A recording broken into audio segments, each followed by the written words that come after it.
So once it's all nice and smooth, we're going to have a hunt around for any natural sort of stresses in the grain that we can use as a guide for the knife. Now this particular instrument has a nice crack right down the guts there. Obviously I wouldn't use this little section towards the end there, that's pretty disgusting, but I'd probably cut it off there.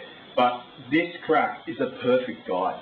Now if you were to run a saw down there, the saw makes sawdust obviously, which is part of the wood from the inside, so when you go to join it back up again, it doesn't fit particularly neatly.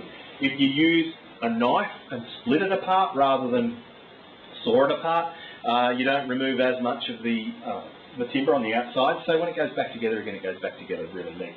So using this crack as a guide, I'll put the knife across the diameter of the instrument, grab a little mallet,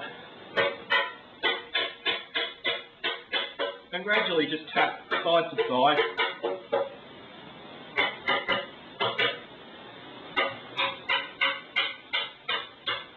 And split the thing right way down the gut.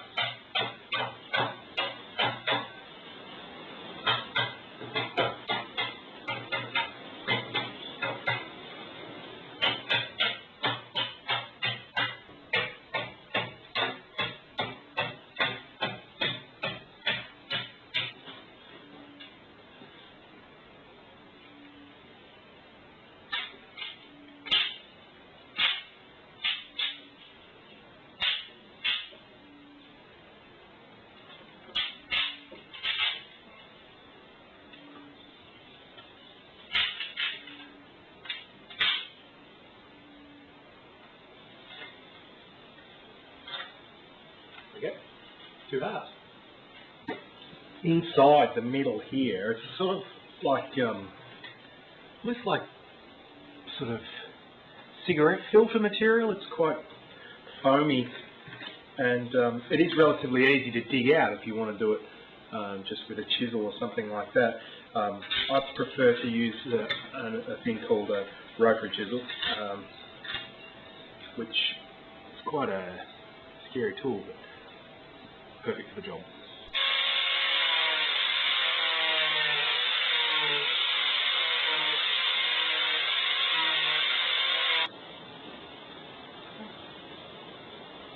Two halves completely hollowed out. Time for a little bit of PVA, or if you like, liquid nails. I'm finding of late liquid nails has a better bond than the PVA, but old habits die hard. Match them up. Bring the 2 glued halves together, hold them in place with cable ties, leave it for a couple of days like that, and then you're just about ready to pour some wax into it.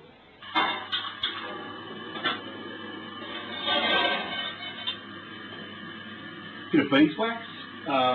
You can get it from apiarists, or salary suppliers sometimes have it. Apiarists being beekeepers. While that's boiling, we'll have a go at making a mouthpiece. You can use just the raw end of the didgeridoo as the mouthpiece, but it doesn't end up being very comfortable to play if you've been pressed up against it for 20 minutes. Your lips will probably bleed. You know you're serious about it when your lips are bleeding. Make a long sausage of wax. This is malleable wax now, so it's not liquid and it's not hard as a rock. It's just been warmed and worked through your hand. It's fairly malleable. Nice Homer Simpson donut, and then you take the donut, press it on and into the end of the instrument, so that it ends up being the seal that you make with your lips against the wax, which smells and tastes quite nice, so you shouldn't have any trouble there. So with the wax liquefied, we're just pouring the liquid down the ditch, trying to coat it all on the inside. Gives it a bit more of a seal, and makes it a whole lot more pleasant to play. You swap it end for end and keep going until you've got a minimal coating, but over the entire inside of the instrument. It's completely coated in with wax on the inside now, and it's time to take off the cable ties. Unless you've got multiple use cable ties, it's a case of And off we go, back onto the bench, sand, sand, sand, making it almost to its finished external product now.